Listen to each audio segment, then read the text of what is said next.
can produce children with our sisters and brothers. Monogamy, yes, this is monogamy. Monogamy is you having sex with your family. Monogamy is not when you literally only have sex with your wife, having sex with each other. Thinking about something like incest is very hard for a lot of people. And of course, when we hear about all of the stories of how the elite lives, we hear about incest all of the time. We hear about orgies, group sex, and the reason we do is because they have orgies, so-called ones, just like any wild animal would do it with their own family. And there's nothing wrong with that whatsoever. Sv3rige openly advocates for parents having sex with their children. Now, I am not gonna speculate any further here until the court case. This is my son's half sister we're talking about.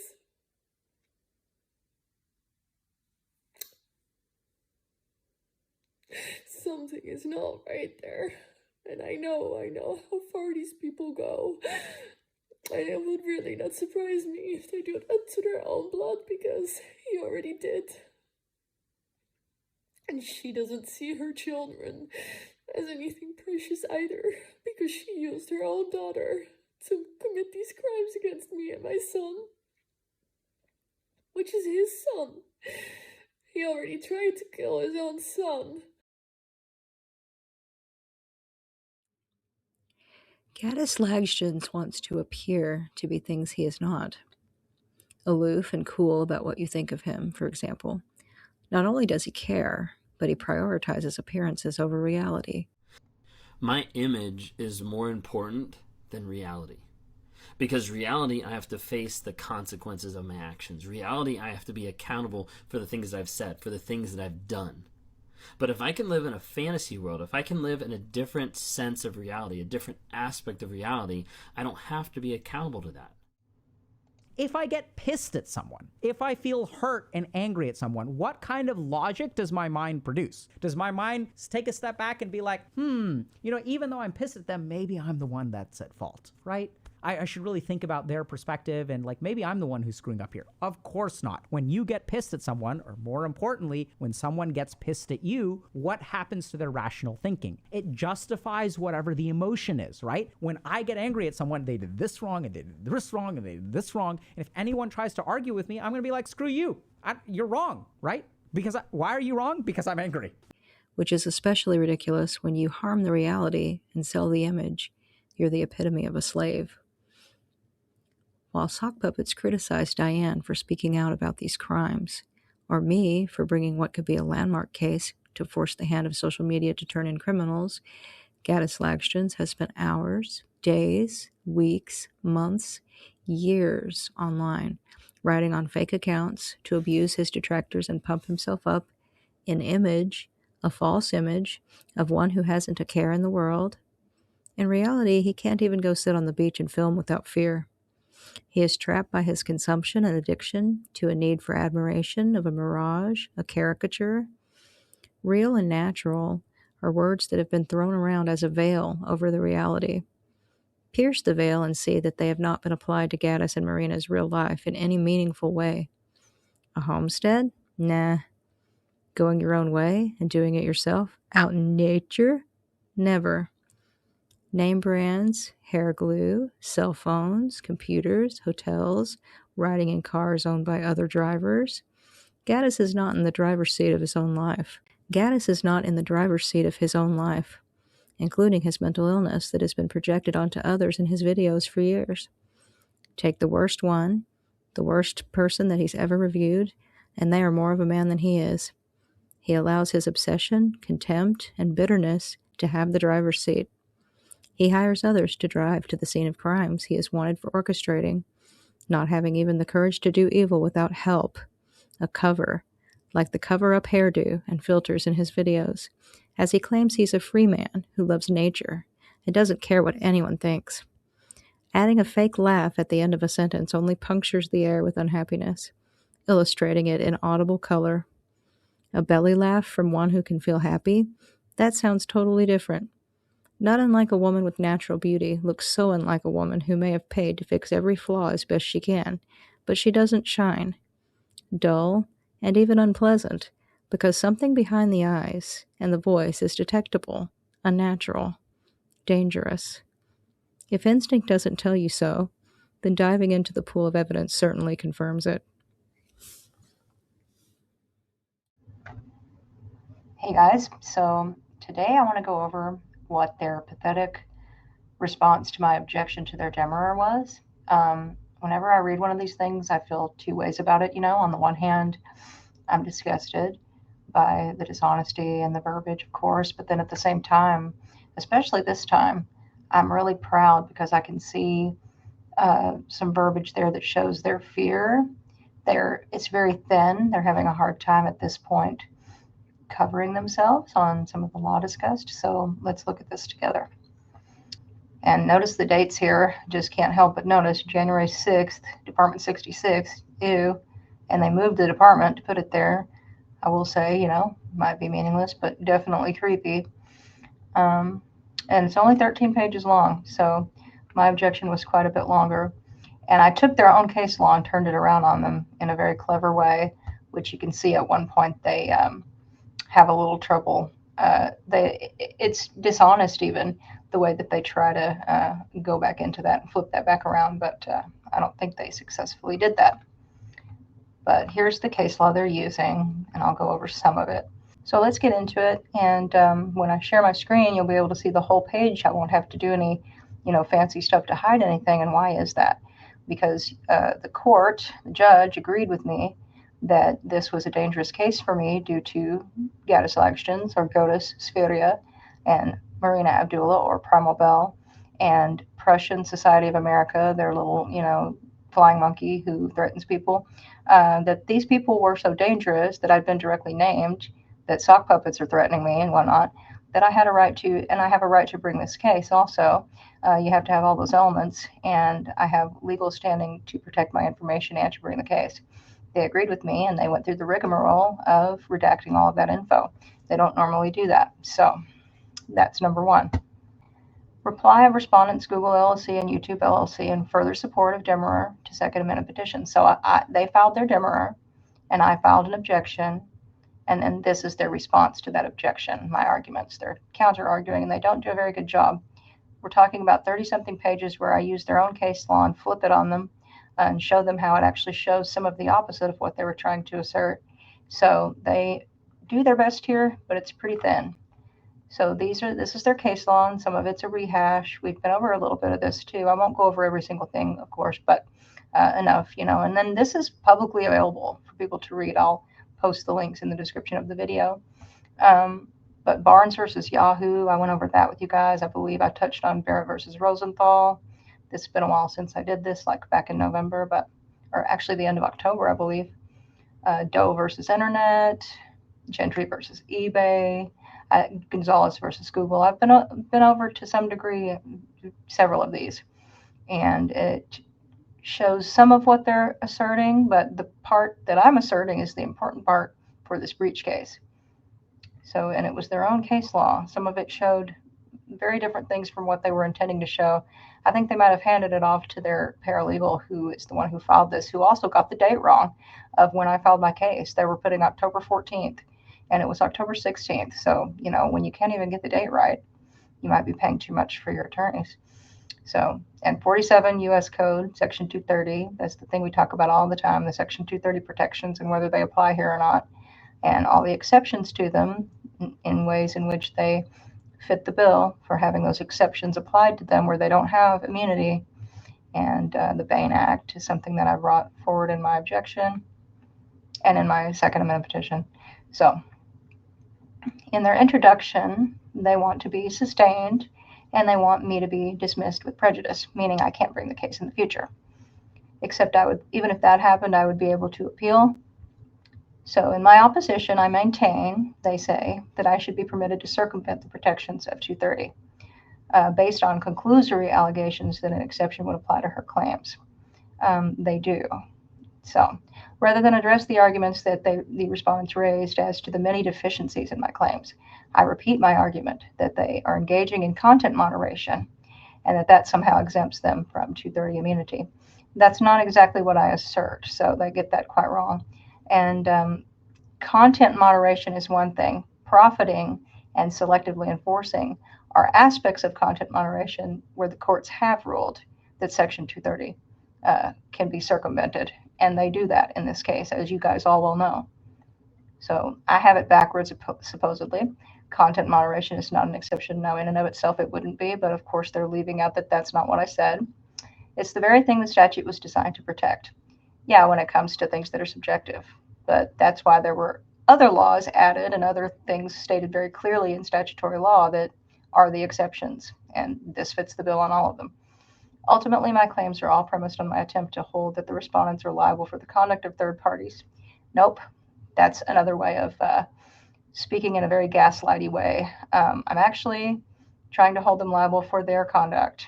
They are knowingly profiting off of someone in a live stream promoting human trafficking.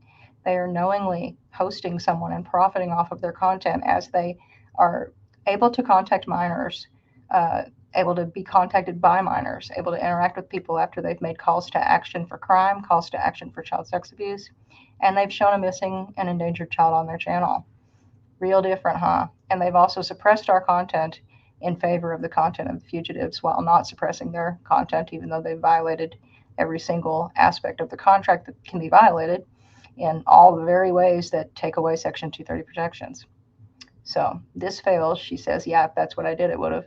As the court had already correctly ruled, Section 230 bars my claims. Actually, the judge ruled for me to make a second amended petition based on breach because he almost went my way on FOSTA-SESTA, and he is asserting that if they have made money off of child sex abuse type of material, that's a type of breach where 230 could be circumvented, basically. So ironically enough, the court ruled that Section 230 would bar all the other claims, but not that one. Additionally, none of the claims raised in my second amendment petition, whether styled as breach or otherwise, are viable causes of action. That's not true either. We've been over that in several of my videos. They're based on, they say, affirmative obligations that don't exist in the terms of service and incorporated community guidelines, and my claims are barred based on the express terms of the agreement. Now, this will be a very important concept, express terms of the agreement, so we'll get into that in a minute. In opposition, I only repeat my arguments that Google is contractually obligated to remove the 2 accounts I complain of.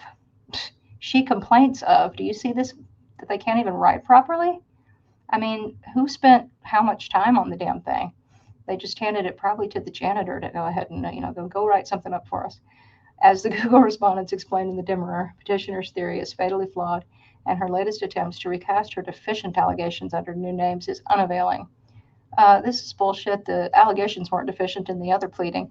And by the way, if they were being, initiated by the Department of Justice as a criminal case, which can happen with, platforms and CEOs of platforms, that would be another matter entirely. The only problem with the first pleading was that you could argue that I don't have standing as just a member of the public. But when it comes to breach and as a content creator, very different matter. Because I made clear I can't cure these defects, the dimmerer must be sustained. No. It may happen, but that's not what ought to happen. So this is them trying to go into how I supposedly can't evade the protections of Section 230. So let's get into this lie. Petitioner's claim boils down, and this is also incorrect verbiage. Look at this. Petitioner's claim boiled down to. Should have been boils. They didn't even attempt to write proper, the way that you would write in a proper pleading. Boils down to is really not the kind of language you use in legal writing, but Jesus, you could at least get the words right. Petitioner's claim boils down to the same grievance the court rejected last time, that YouTube allegedly failed to enforce its terms of service and community guidelines in the way that petitioner wants. So I claimed that their selective enforcement of their TOS and community guidelines by suppressing the content of multiple content creators, including me, that is exposing the known fugitive while allowing that fugitive's harmful content to remain constitutes a breach. But petitioner cannot salvage her claim by reframing her cause of action in the language of contract. So she's pretending, or he or whoever wrote this, that I am trying to restate things in terms of the language of contract. No, it's the same argument, but it's now focusing on contract law. So, and my other arguments were beyond salvageable, and then this one is as well. So, first of all, there was nothing that needed salvaging in the first petition. The judge had to write pretty lengthy back and forth thinking it out on whether he should go my way or not on multiple points. He almost went my way on FOSTA-SESTA, as I've stated, and the language of contract is what's being used because we're reframing what we're talking about, and they've violated contract law as well. So it's not a matter of reframing my cause of action in the language of contract. A lot of it's the same issues. We're just now focusing on issues related to breach. As the Google respondents explained in their opening brief, consistent with the court's prior order, Section 230's broad immunity simply does not permit a claim based on a failure to remove content posted by others, even if artfully pled as a breach of the platform's terms of service. It was artfully pled, so thank you for the compliment, and it is a breach. So one thing they're going to argue here, and instead of reading through all this, I'll let you know what they mean by express terms. So basically, if you look at this whole paragraph, they're going to try to argue that it's, the same as these other cases where someone just didn't like the way somebody was moderating content, and they didn't have a situation where they were being suppressed for combating a fugitive that's committing crime on the platform while the platform profits off that crime, off that criminal content. If you make calls to go get your human trafficking on with infants and they know about it and they profit off of it, they are committing a crime. They're also breaching the contract, and they're also breaching it when you're not just a member of the public, but you're a content creator. They're breaching the contract with the content creator and all content creators. And especially since it's directly related to my content about this very topic, that makes it where I directly have standing. That's why the judge had me frame it up this way. Further, petitioner cannot avoid Section 230 by pointing to the Google respondents' alleged selective enforcement. And then they're going to try to say that courts consistently reject the notion that by creating and publishing guidelines for third-party creators, Google undertakes to enforce those guidelines with due care and can be liable for failing to do so. And they cite a case that's very unlike this one. Removing content is something publishers do. To impose liability on the basis of such conduct necessarily involves treating the liable party as a publisher of the content it failed to remove. So here's the thing. There are exceptions to that. Knowingly, child sex abuse material, and we're fixing to have it be where it's any type of murderous material towards adults even, not just children. But in the case of murderous material, terroristic material towards a child, threatening towards a child, we already have law stating that Section 230 is removed, and they can be considered aiding and abetting even if you wanted to bring criminal charges. But we're talking about breach of contract. And they knowingly are hosting this content. And as I've stated before, their terms of service and community guidelines say that they will uphold international law. And these aren't just any laws. These are laws specifically tied to specific crimes that take away 230 protections.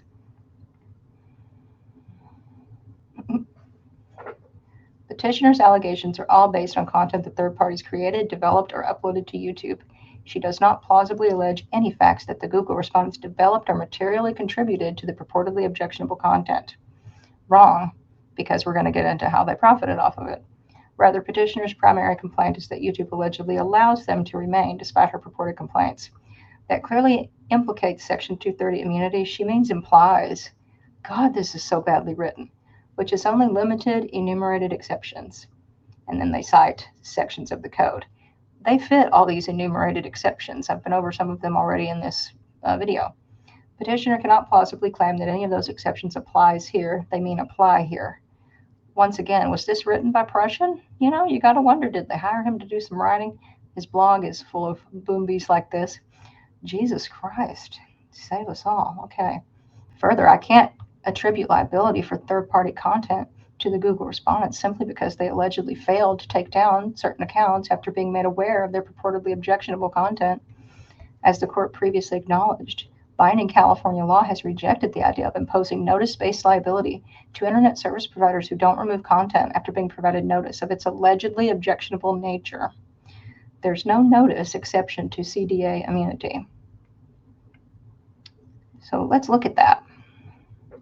My reliance on Doe versus Internet Brands is misplaced and does not remove my claims from the scope of Section 230 immunity. Wrong. That case involved a claim that a model networking site failed to warn its users about third parties who used the site to obtain their contact info and stalked and sexually assaulted them. The Ninth Circuit found the claim to be outside of Section 230 because the wrongdoers hadn't posted content on the website. But they went forward into litigation was the point. So the idea that you can't bring about a breach of contract claim is something that proves up that you can, because they went on into litigation about it. What the final outcome would be related to Section 230 about the ins and outs of the case wasn't the point. So there you go. They know that. They know that's what I'm asserting there. So confusing the issue is, once again, their gaslighty way to deflect from what I'm saying. And law is full of that. So she goes over different ins and outs of this case and how it's a little bit unlike mine, and whether or not they did or didn't remove content ultimately and decide things about Section 230 ultimately. But the case was litigated. The case went forward into litigation, meaning that you can bring a breach case for such things, which is what I'm trying to do and what they're trying to block. Accordingly, even if given leave to amend her petition again, petitioner cannot state a claim that would evade the Google respondent's federal immunity in connection with the third-party content at issue here. Yes, I can and have. Even if they consider my causes of action, they're going to say that I can't save it on the merits either, because I don't state a viable cause of action, and that's the go-to whenever somebody's trying to, get a demurrer to be sustained. So let's look at that. So they want to claim that I don't meet the threshold requirements to state a claim. I went over them point by point in my objection and how they were. The threshold requirements absolutely were met, and I went over that in my last stream about it. I supposedly failed to plausibly allege that they breached any provisions in their terms of service or community guidelines. So they claim here that I argue that the provisions that they breached are those which promise to maintain a safe environment and enforce rules against harassment, child endangerment, and incitement to violence. This doesn't support my claim, they're saying, because it's a subjective mischaracterization of the general guidelines in the terms of service as a promise and is insufficient. And this is where their catch-all is. And they get by with this kind of stuff a lot, but this goes a little bit beyond that, because we're not talking about subjective mischaracterization of the general guidelines. Those guidelines are a promise, and there's litigation going on right now with anti-SLAPP laws and retaliatory enforcement with this very company. So this is a little bit different than a lot of the cases that have lost, when it is a subjective type of thing where you're not really sure if they violated it or not, or if they knew or not, and it's not pertaining to crime like this. So once again, this is far outside of the scope of that and to the extreme. The provisions described in the SAP do not obligate the Google respondents to affirmatively investigate and remove content I claim violate their terms of service. Rather, they reserve their right to moderate content. They don't have any right to moderate content as they see fit when it comes to child sex abuse and human trafficking. They don't have any right to moderate content as they see fit when it comes to murder. We're going to get into that in the future. Right now, believe it or not, they actually do. They don't have to turn in a murderer if the person's an adult. So, it's sad to say, but like Diane's life would mean nothing. They could take it or leave it and do something or not do something. But when it comes to the child, I've shown the case law already in my other petition. It's part of why the judge almost went my way. But if they've made a dime off of the live stream where he promoted human and child trafficking, and they did, and they continue to make a dime off of someone who's done that, which is a violation of the contract, then that's another matter altogether. And they try to stick with generalizations. That's why, of course, their contract language is broad. And I've explained this before, but when you draft a contract, if there's a problem between yourself and the other party to the contract, the law, if you take it to court, will be interpreted against the drafter, because the drafter has the upper hand.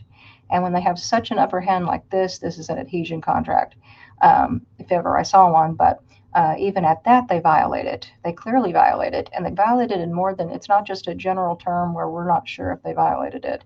They very, very, I could make very pointed examples of when and where and how, and I did, with exhibits and everything else.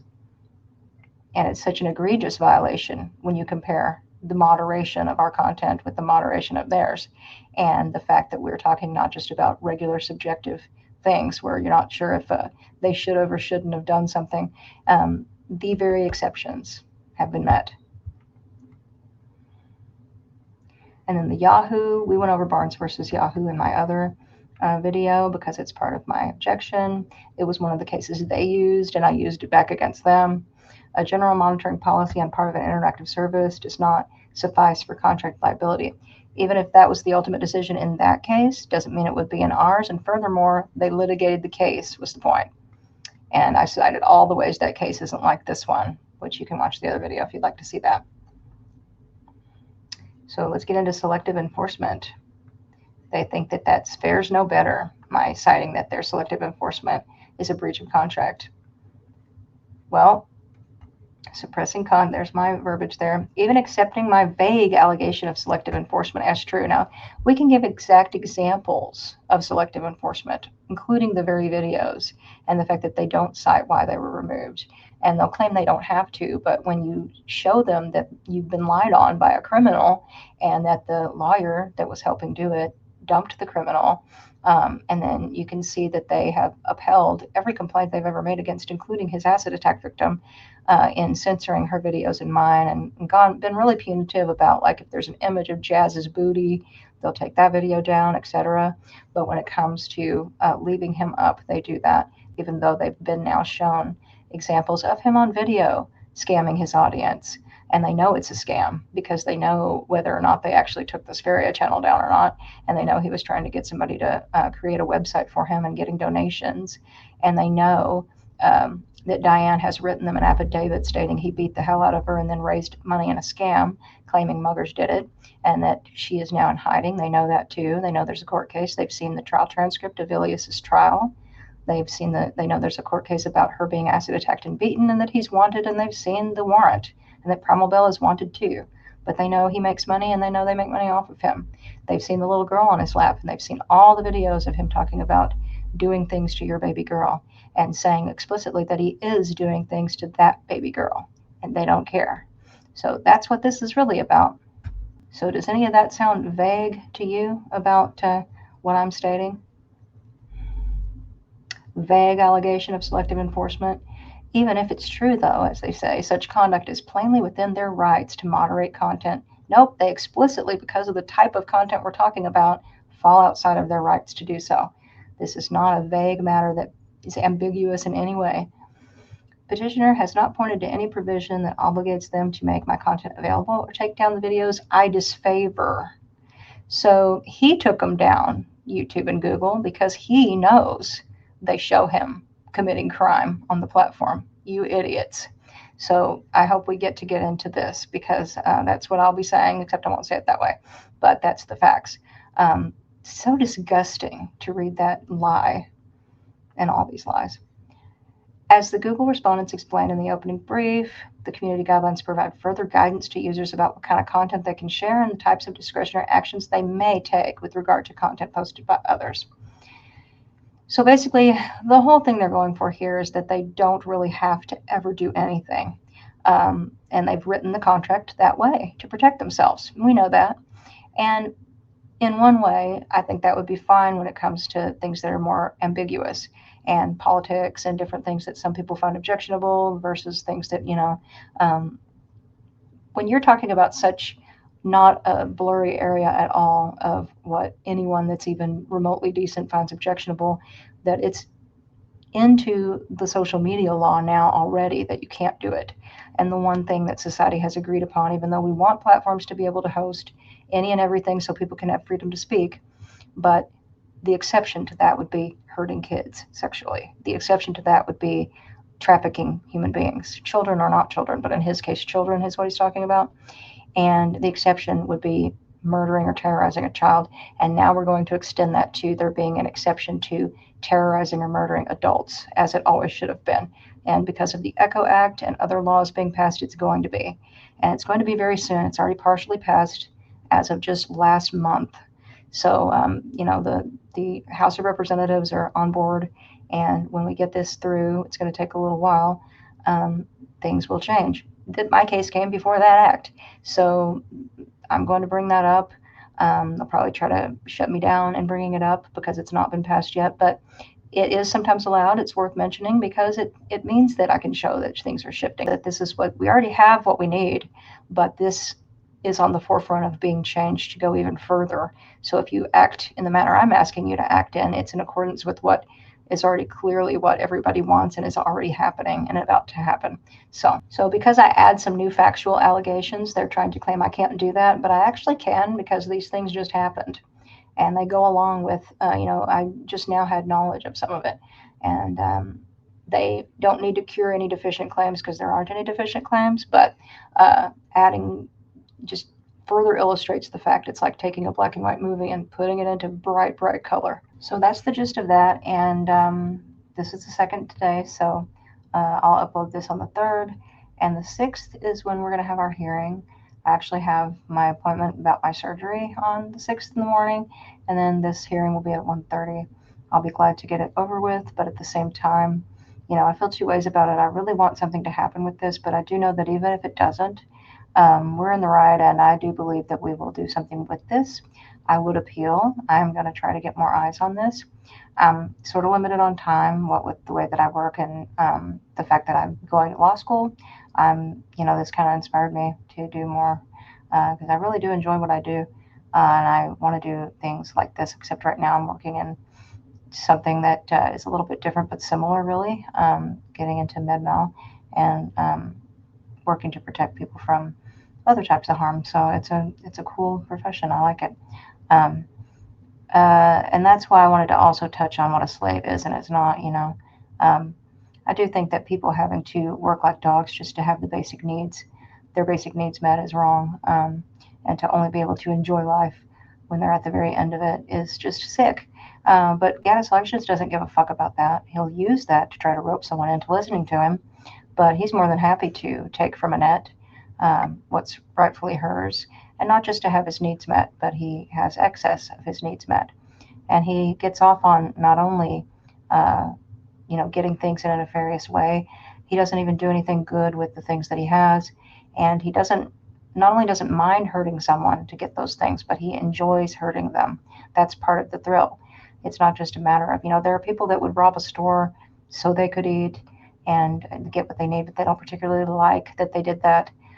It really is about not having what they need. And in his case, he likes hurting people. He could have $1 million and he would go out and hurt people. There's something very wrong with him. So the fact that we're having to do this much to get somebody to do the most basic of actions, which is, my God, look at who they've taken off of platforms and what for. They've taken people off of YouTube, like Robert Kennedy at one time lost his whole channel for talking about jabs. I could go on and on. People that weren't doing anything to harm anyone. And that is a matter of free speech. Even if there are some people who believe it could or couldn't be harmful, what someone is saying, that's not a crime. This is just so, so ridiculous. It's something that, you could go to the worst country in the world, in Afghanistan, where they do violate the very place he was talking about going to get your human trafficking with children on, because it's real bad there. But legally speaking, like Kazakhstan and Afghanistan, these countries are very much against child sex abuse in terms of their laws. So even countries where you have a problem with this sort of thing, the consensus is that it's bad. So it's pretty ridiculous that we have to beg first world countries, multi-billionaire social media companies to do what just is the most basic standard of decency, is to get this shit off of here, protect kids, and don't make money off of crime and put more and more people at risk. And care more about that than your possible future liability for not only the harm done in this case, but harm in similar cases where you might have to actually look at things and do something. Sometimes you might have to do a little bit of work. Oh no, it's just ridiculous. And they better pray nothing else happens, because Diane already can bring a case, and she can bring it beyond 2027 if she has to cite being in hiding as a hardship. I do think most courts would agree with her that she had a right to take a little bit longer. And there'll be more than her coming after them if more happens. Do they want him to do a mass killing using people he got off of this website? Do they want him to keep hurting that baby girl? She'll have a claim, because I told them about it over and over and over and over and over after Diane brought it to my attention in her video. So, I'm glad that you're here. Thank you for caring about this. And I do think that some, performative type of action from multiple people could even be something to do in the future. And I know they hate that.